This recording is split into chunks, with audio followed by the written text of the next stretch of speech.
kakati yalida opposition y'omu ku bakulu mu parliament era etteeka liragira parliament okubalabirira naye batakolako obulyaza amaanyi ng'aba opposition era nze bampa akasiimo ka mulundi ogu kalumu abalala tubawa emmotoka buli myaka 5 tubagulira n'entebe mu nnyumba tubasasulira n'abakozi n'abafumbi b'emmere n'abasimula mu nnyumba tubasasulira byetteeka epandiike tosobola kulijja. Kale laba oyo agenda yeewaanira mu bubbi yonna gy'atambulira, agenda adifendinga obubbi bwe nti teyabba bubbi wabula yaweebwa buweebwa nga bwe baakawaani.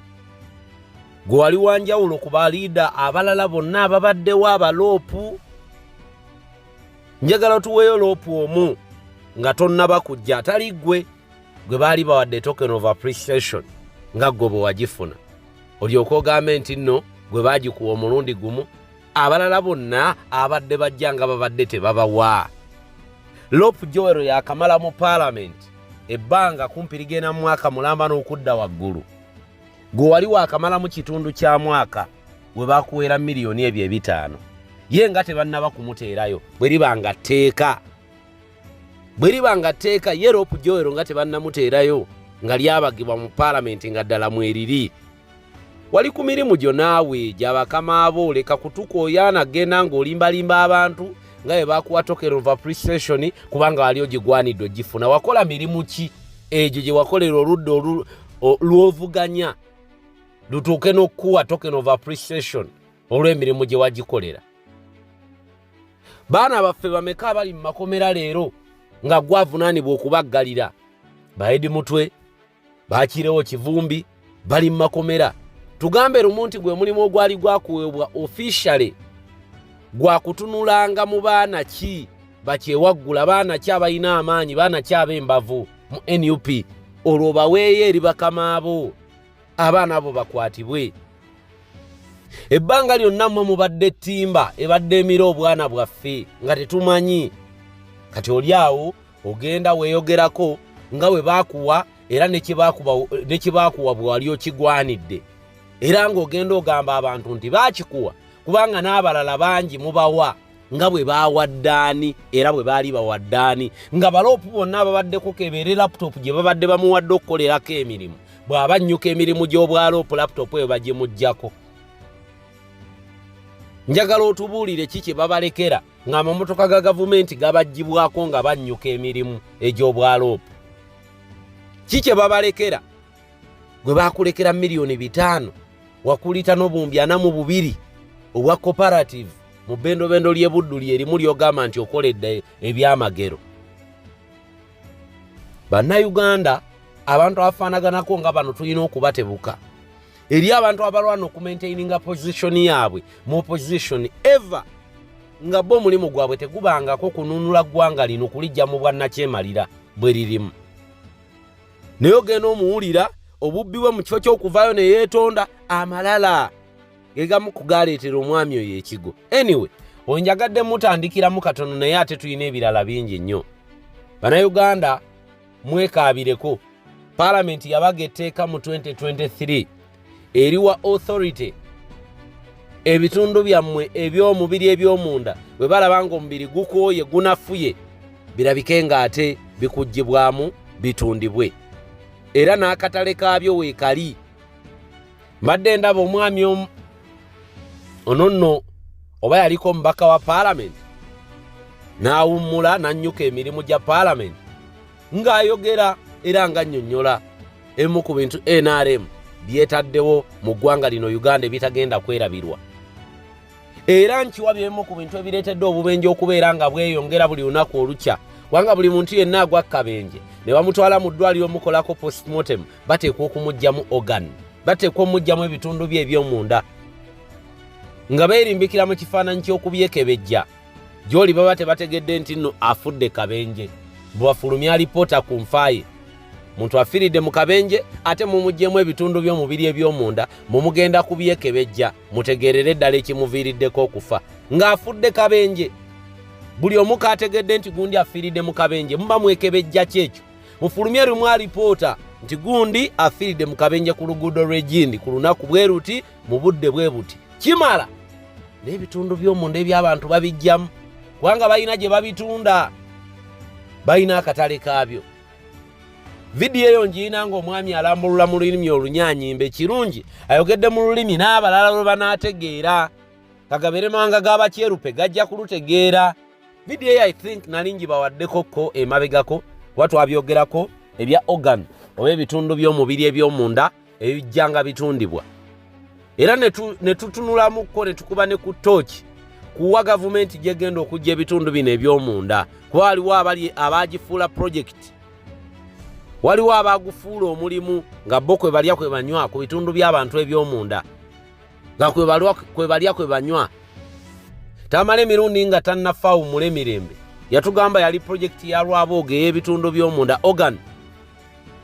Era gavumenti bwe yakironkinga officially wano twajja ne twogera ku video tugamba nti gavumenti ya Uganda etuwaddeyo tuttibwenga enkoko, okuggibwamu ebibumba, kidney, liver n'ebirala. Kati mu Uganda tekikyali kya kyewuunyo. Obubenje bweyongera buli lunaku olukya, naye obubenje buno weekanga ate bufiiramu abantu bayitirivu. Abantu abo bwe batwalibwa mu malwaliro baggyibwamu ebitundu byabwe eby'omunda. Twandiba wano nga tukaba bubenje nti buva ku nguudo mbi, naye ng'obubenje obwo bumu buba na buteeketeeke, nga baddereeva bambi tebamanyi. Dereeva n'avuga ku luguudo, oba oliawo ng'oluguudo waliwo embeera gye baalutaddeko oba nga baaluyiyeeko ekintu kyonna. Obubenje obumu waliwo obubenje obugwawo ne twewuunya ddala akabenje ako lwaki kaali badde kagwawo mu kifo ekyo ng'emmotoka ebadde teddukana nnyo, abantu ne bafa. Gavumenti eyagala bantu kubamalawo, efuge mirambo, oba kiki kye tubala? Abe-NRM mutubuulire gavumenti yammwe ebala ki? Amateeka geebaga gateeka bulamu bw'Abannayuganda mu matigga. Tewali tteeka lyonna lyereeta kati mu mwaka guno n'emyaka giri emikadde ebiri nga ligatta ku Bannayuganda, wabula amateeka gonna gabatoolako, gabateeka mu matigga. Bannayuganda bannange nga tetunnabagenda wala, ekiri mu Kampala Capital City Authority mukitegeera kifumba mutuku. Omuloodi ne banne beekobanye ekibuga bakimalawo. I think nja kutandikira eyo n'akatambi ka muganda affe Shama gye mba ntandikira, ate tulyoke tugende mu birala. Njagala ekya Lord Mayor kyo tukijje mu ddiiro, Lukwago, Mpuga, karakita y'emu tebalina njawulo. Kukumirawo gavumenti, kukola gavumenti byeyagala, ate ne bajja eno ne beefuula nti bali wamu n'abantu. Njawulo tewali. Kyekikolebwa nga Lord Mayor takitegeddeeko newankubadde nga tibaabula yatugamba ekifo kye yakijabulula. Kati naye Lord Mayor engeri gye baajabulula ekifo kye waafunidde amaanyi abayagala alage nti ddala agalina. Bo bennyini nnyini waafunira opportunity abayagala alage nti ayimiridde. Kati vidiyo eno katumala ogifuna ate tulyoke tweyongereyo mu birala. Nga tetunnagenda mu video, njagala okubakunga okutwegattako mu umbrella campaign. Buli manvuuli ya mitwalo 2 egya Uganda yita ku namba gy'olabawo ku mukono ogwa ddyo.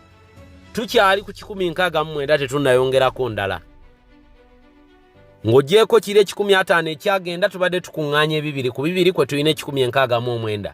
Mwebale nnyo, mwebale ddala abatuyambako emabegako, ate n'abakyeyongero tuyambako nawe mujja Omukama Katonda abatwongererewo ebirungi lufukunya. Yita ku namba gy'olaba ku mukono ogwa ddyo ogwa vidiyo eno, waliwo ennamba 2. Obeere ng'ate obeera omu ku abatwegattako mu nteekateeka eyo. Mungu wonna w'onajja akunnyongererewo. Katugende mu vidiyo ya Shama ate ndyoke nkomewo mbawe ebirala.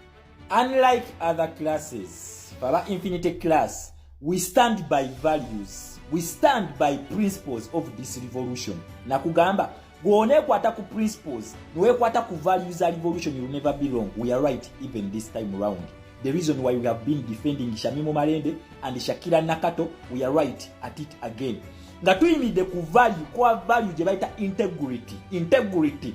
The National Unity Platform Secretariat, you are on trial. Nkiddamu, Muna Uganda tobeera diverted. Golodi Museveni gwe yatutto wa China tebakamubba wagagaye yonze nga njibasomesa for almost 4 years tiyetubba.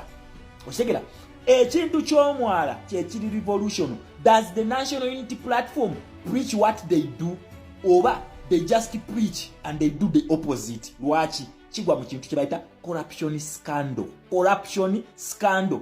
We tuba tugamba nti mu parliament waliyo obubbi nga tuyita mu parliamentary exhibition era ng'omuggo ogwo twagukozesa ne tupanishinga enkwezengeza ali zituwekwesemu okwali Mpuga n'abalala.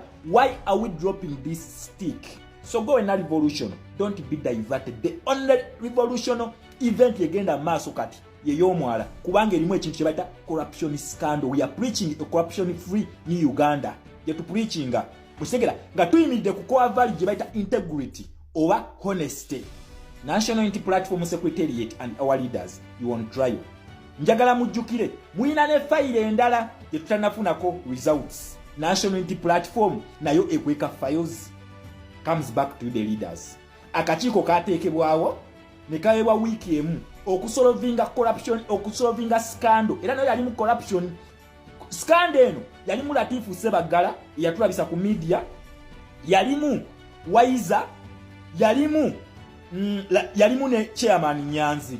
Naye akakiiko ako kaweebwa wiiki emu okudda okutuwa results. N'abo ba culprits oba omuntu gwe gusinze abeere punished. Tugenda mwezi mulamba akakiiko ako tekatuwanga results. Kaali kakulirwa Madamu Jole owa Western Uganda nga kagenda kukola mu wiki emu. Where is that file? Ne National Unity Platform naye tulira file nakugambye we are standing by values. Nkidamu, we are standing by values if we want a new Uganda. Esaawa eno tugamba nti Museveni atta abantu file ne zibula. Oshegera omusango gwa akakiiko katondebwawo weekali akakiiko ako kaweebwa wiki emu kadde katubuulire ffe abantu tulabe n'ebibonerezo nga bikola ki nga biweebwa abantu abo. Oshegera tetukirabangako. Then tufunye ne skande ey'okubiri ng'erimu obubbi sente z'omuwi w'omusolo zibbiddwa nga bwayiriwo batugamba nti bakansalazi be twasindika beegatta ne gavumenti ya Museveni ne bakwata ne bayisa omwalo ogwo ne guweebwa Miss Kigunu nga balidde enguzi. Twagala kukimanya how is National Unity Platform gavumenti yaayo egenda ku addressinganga etya ensonga eyo. Ng'essaawa eno tulaba timulimu n'abantu abaagala kaadi kubanga tuli mu kintu kye tuta fisadi democracy. Nkiddamu bakita fisadi democracy, fake democratic system etya. Nabagamba nti Museveni oyo obubbi bwakola mu Uganda nefuga byakola alikolera mu kabinja kana akatono ke bayita opposition. Wabula olwokubanga tumukubye nga system ene ino okuvaawo atuzimbiramu ababe. Si buli yajja mu National Unity Platform okunona kadi nti wa National Unity Platform ekyo tebakikulimba. Kati revolution ekuwadde chance oku exposing abantu bano okubalaba na kugamba banene abantu bano ababeera mu fisad democracy always ebikola byabwe bakola bibeera bifaanagana ne bya God Master waabwe oye Zahara Lyulika mubbi buli wabadde mubbi. Oshegera naye ekintu ekigenda okwewuunyisa kiri kitya nti abantu bonna abadde bakuba Honorable Shami mu Malende bonna babbi ku list kwe bali bafulumye. Oshegera eno video gye mbakoledde leero njagala saagala mu Uganda obeere diverted. Twagala accountability. We are holding the secretariat accountable. How do you address this? Twagala ne file eri akakiiko akateekebwawo akatusuubizibwa nti kagenda ku addressing ensonga eno to the fullest. Era ebibonerezo biweebwa abantu kwalimu no disqualification. Kati ne wano kye tusaba we disqualify them bonna abali involved mu eno scandal senga gubasinga. The same kakiiko akateekebwawo ke kabeera kateekebwawo ne kuluno to addressing ensonga eno kubanga abantu mwaba wa 60% kakati bana ababbi. How are we going to elect these thieves to get back to the government? Nga luli tugamba lwatu nemeso kugenda mu government eyo bampuuga. Oshegera revolution ebetteredde wakasengejja tulina okakozesa. Oshegera ekintu kino abantu bano nabagamba bo bedifendinga Nusufa Nakato olunaku olwaleero abadde adifendinga Zahara Lyulika okufiirawo naye nga wokebera ku list ne Nusufa Nakato akola ki kwali Nusufa Nakato kwali ku bubbi obwo. Oshegera Sauda Madada abadde kwali. Njagala otunuulira bannamawulire bonna batugamba tetusobola kulya sente za Museveni tetusobola zirya. Mubadde mulya sente za Miss Kigundu nga ziyita mu Zahara Lyulika ne zijja mu Nusufa Nakato ne Sauda Madada. Kati ndowooza mukirabye tinammwe byo byemwegaana temubitegeera. Nammwe mulidde sente y'ekibi. Okitegeera ekyo kibayita revolution. Kati nammwe muli expose bonna bu media channels ne bu handles nyongero bajjukiza enkwatagana ya Infinite Class nammwe eggaddwawo tewali ffe tetukwatagana na bubbi We are standing by values of the national unity platform. We are standing by the values and the principles of this revolution. No one is going to divert me from this. Ekyo kyo nkibabuulira, twagala ensonga eno ebere addressed to the fullest. No one is going to divert me from this. Tewali. Njagala accountability. The NUP Secretariat, twagala accountability. Ku kakiiko kali akatondebwawo katuweriza out tuzimanye nga banna Uganda. Nkisabanga munna Uganda, sisabanga wa people power, sisabanga wa national unity platform nga munna Uganda. Akakiiko katuweruli gundi ekintu kibakawa investigation ekolako. Then akakiiko ako katuwe na accountability ku buno bubbi obwabaddewo, kweno bonanza, cash bonanza yabaddewo. Then tusaba national unity platform era omusajja waayo Kayemba Solo Zaharu kaye tumaze omufuna bulungi nnyo mubbi. Mama Chami mu malende respect ono mubbi abadde era akulwanyisa kubanga Museveni abadde ayagala kubo ove mu human rights atekewo omubbi we Zahara Yulika. Twagala national unity platform ebere kukikolako disqualification kye tusabanga banna Uganda. Then tujje bukoma nsimbi Kayemba Solo opromotinga Veronica. Eno video yazanyibwa ko omuledi lumbu yengena kuzomwezi 2 nzija tugenda kujja ku kino tunofuna justice wa kino.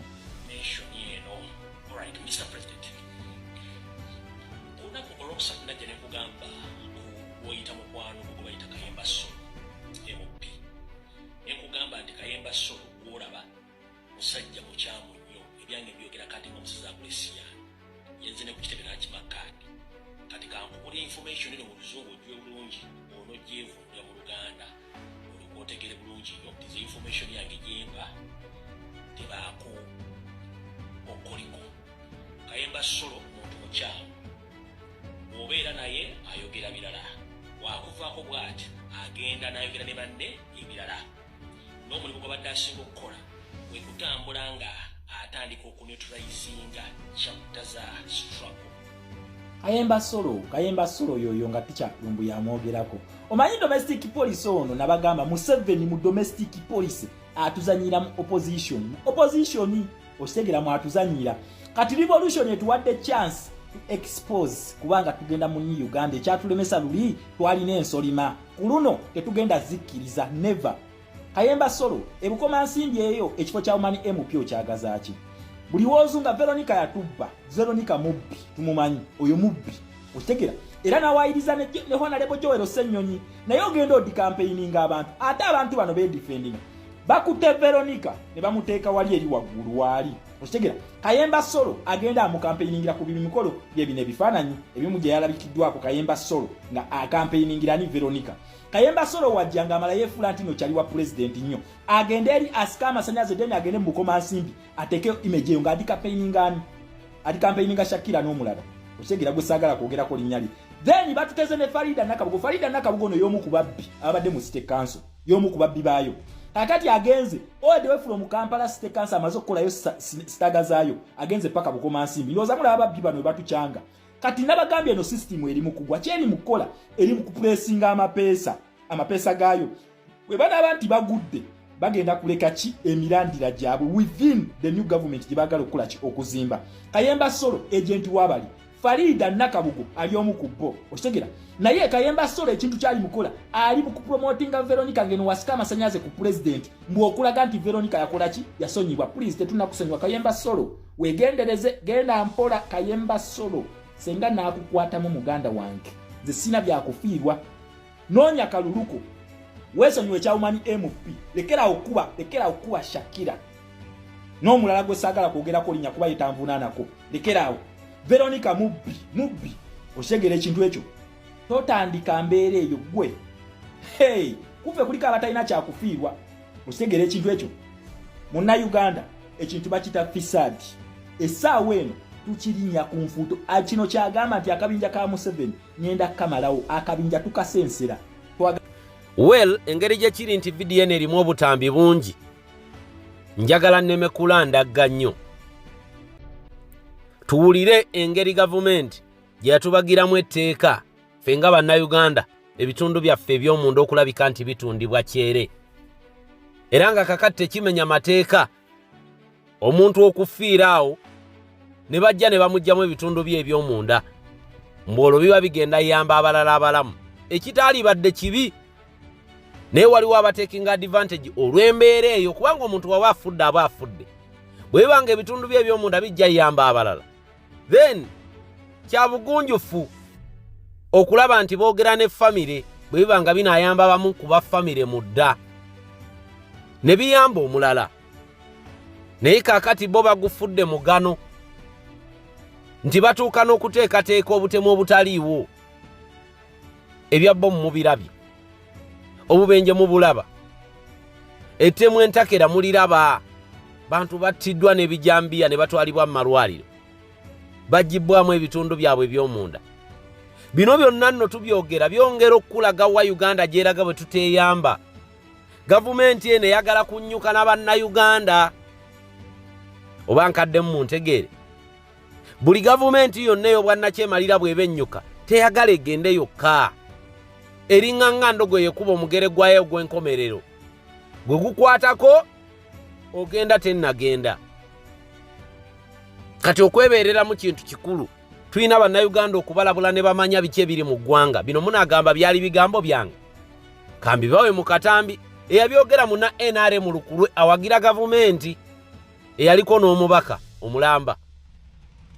Kati bwe tuwanga bwe tubiraba nga bonnyini abali mu gavumenti abagikolerera bakolagana nayo be babyogera, fe abali ku ludda olugivuganya mwagala tugambe ki? Bwe twogera tufuuka babi, nga ne betwogera abali mu gavumenti babyogera.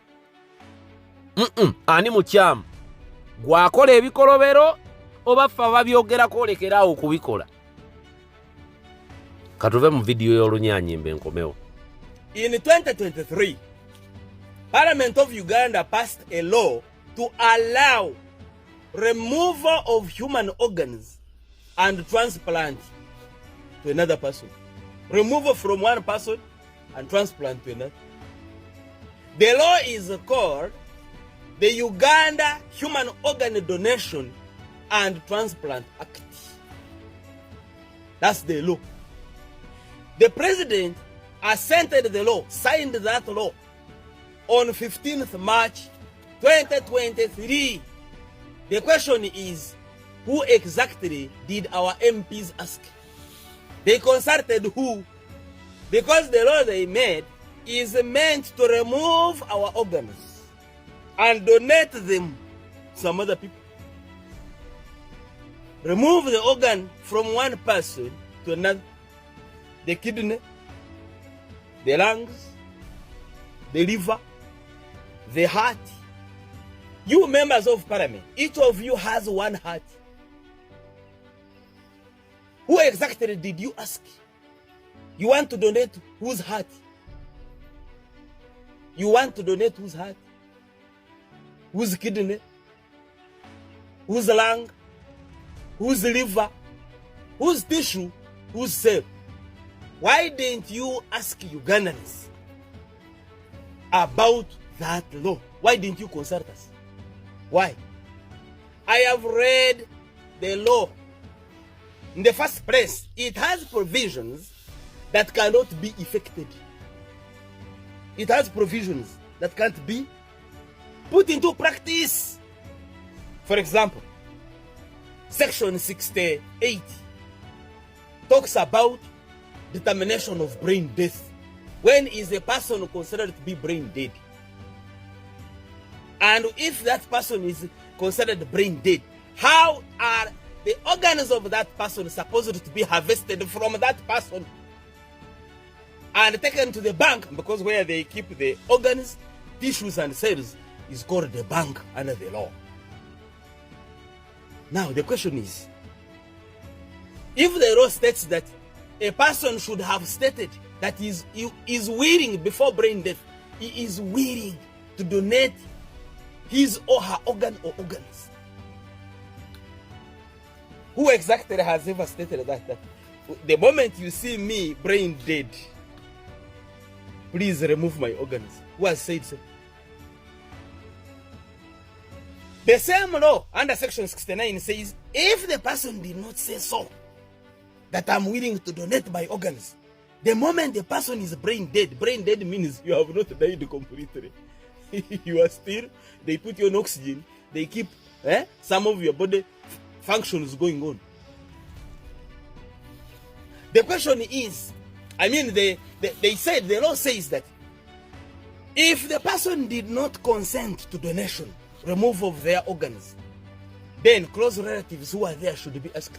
Who has ever been asked? That you say, your uncle, your auntie, your child, your father, your mother is here. According to us, the person is brain dead, but we want to remove the kidneys. Who has ever been asked? Here in Uganda, who has ever been asked? Because that's what the law says. Now, the same law says that the termination of brain death should be done by specialists. Where are they? We are not educated about them. That even when specialists determine that you are brain dead, your organs can be removed, they have to consult the council, the Uganda Human Organ Donation and Transplant Council. Who has that time? Where has the council been consulted before removing organs of a person? Because nowadays, the way I see, I could be wrong, but the way I see, we actually bury housings. The moment they detect that someone is going to die, the person is converted into some kind of supermarket. They go and harvest the organs. Yo, that's what I think. You can correct me if you think I'm wrong, but that's what I think. Because nowadays you find people have died of accidents. The injury is on the head, but the body is sliced, is operated on. What were they looking for inside? It means the organs are going to be removed or are being removed without anyone's consent. It is possible. It is possible that human organs in Uganda are being removed from people's bodies without the consent of either the person who has died, that means before the death, or any close relative of that person. Now, another question. Who has gone with a sick heart to a hospital in Uganda? And they have told him that, by the way, we have a heart here, we have a kidney. We've been keeping some kidney. The same way we see blood bank, the Uganda blood bank, giving blood. Because you can come, when you have lost blood, they transfuse you. You get more blood. Who has gone to which hospital and got a kidney free of charge? Or even for sale in Uganda? Who? And the same law talks about export of organs. Export of human organs. That is the same law. It speaks about export of the human organs removed. Organs, tissues, and cells are being exported. That's what the law says. Because by the time they made the law, it means they had the market. When they get money from the export of our kidneys and hearts, do they share with the family members? Do they share with the children of the deceased, of the person who has died? Do they? Who has received what money as a result of the transplant, the removal of the organs of their sister, mother, father, child, husband, wife? Who has received any money? We don't go to hospital and you give us the organs you removed from other people.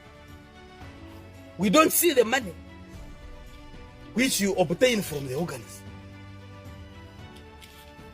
What exactly is happening? So in my view, this law was not properly thought out. It has gaps. It is full of injustice. It is full of utopian imaginations. It is a bad law which should be revised, which should be either repealed or amended. Otherwise, people will start killing others. Because who determines that I am brain dead? Who determines that? What if you have a market there? You've been looking for a lung, a kidney, a liver, a tissue, a cell, and You are lucky I have arrived and I don't even have a relative. I'm an accident victim. Am I going to survive? And you guys are going to be killed for purposes of harvesting their organs. That the person who is about to die is now seen as some kind of spare parts shop, becomes a shop for spare parts. For others we do not know. And that even when organs are harvested, we don't see where they go. They don't return to us by way of going maybe to some other person who needs them. I see people flying India, Europe, wherever, to look for ABCD. Where are the organs that are harvested from Uganda? Who is benefiting from them? The families, are they benefiting from them? Okay, you can say after all the person was going to die. Where is the money? It goes to who? It goes to government alone. So my heart, my lungs, my liver, my tissue, my cell, they belong to government. This is a bad law. Think about either repealing it or amending it. Well, nalime wagonda terana nyuka abaganda balugera. Njagala kufundikira na video eno tutambule ne Sheikh Ashraf omulombi wedwa. Munonyeko ku namba ye weri awo gwe 9 embera mu ite tali nungi akulombere dwe embera eja kubera ngate efuka malidadi. Video eno nayo ekwatagana ku lukwago. Ekwatagana na kibuga Kampala. Obunkenke bweyongedde. Newe mulaba lukwago nga ali mu kupapala wano na wali. Yera alikirira biki ebigenda okuddako kubanga yategedde nti NUP yamutaddeko candidate ow'amaanyi, candidate atali wa bigambo bugambo, candidate ow'ebikolwa. Kati ali mu papala akukuta wano na wali alabenga lwakiri awadako. Naye mu kuwadako nga alajanira omufuku obulamu lukwagate yeyongedde kunama ebyama bivuddeyo.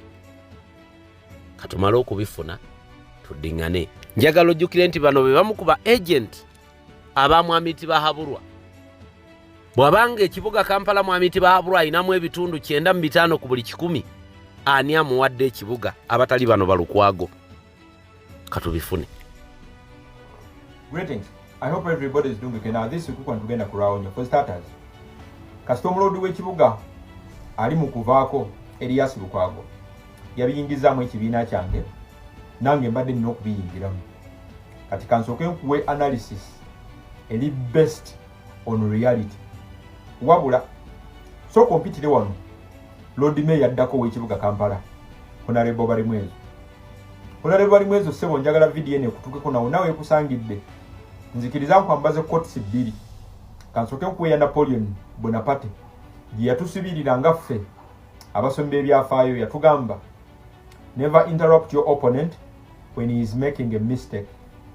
Napoleon Bonaparte yatugamba toyingiriranga mulabewo oba opponent wo ngali mukola nsobi. Still Honorable Barimwezo nzikiriza nkutwale mu katabo k'omusajja omugezigezi mu ntalo Santizus Art of War chapter ya 8 variation in tactics yakugamba bwati there are roads which must not be followed, armies which must not be attacked, towns which must not be besieged, positions which must not be contested. Omulodi w'ekibuga addako Honorable Barimwezo omugezigezi yakugamba waliwo enguudo z'otalina kugoberera, waliwo amagye g'otalina kulumba, waliwo ebibuga by'otalina kuwamba, ate waliwo ebifo w'otalina yadde okuyimirira. Kati kangende ku mulodi w'ekibuga ali mu kuvaako Elias Lukwago. Elias Lukwago bino tewali agenda kubikugamba. Nze wamma kasabiwo betaddemu ekibiina kyange nzikiriza nkuwe analysis ali based on reality. Mu video eno ngenda kukubulira butya bw'obadde olina okukwata ensonga eno eya Hamis Kigundu. Saagala nsawundinge nga ngenda okuwolereza Hamis Kigundu, wabula njagala nkuwa amazima agasinga okuba amakaawo nga gagamba nti Hamis Kigundu yakubye nakutula omugongo era ng'omubaka Barimwezo meya ddako agenda kunyinya mujenje kalu singa atambulira mu koti sebbiri zemuwadde. Nabadde nkusuubira okuba nti okimanyi oba nti wasoma ku katabo kenva okwotingiramu omubaka balimu ezo. Era nabadde nze nkiwa nti wasoma chapter ey'okusatu ey'akatabo ka Santizu's Art of War egamba attack by stratagem. Nabadde nkiwa nti okimanyi nti he will win who knows when to fight and when not to fight. Wisdom is knowing that not every battle must be fought, choosing timing carefully, avoiding wasting strength where chances of victory are very slim. Obugambo nabadde nkiwa nti omulodi w'ekibuga agenda okuvaako obumanyi nti oyo ajja kuwangula amanyiddi w'alina okulwana.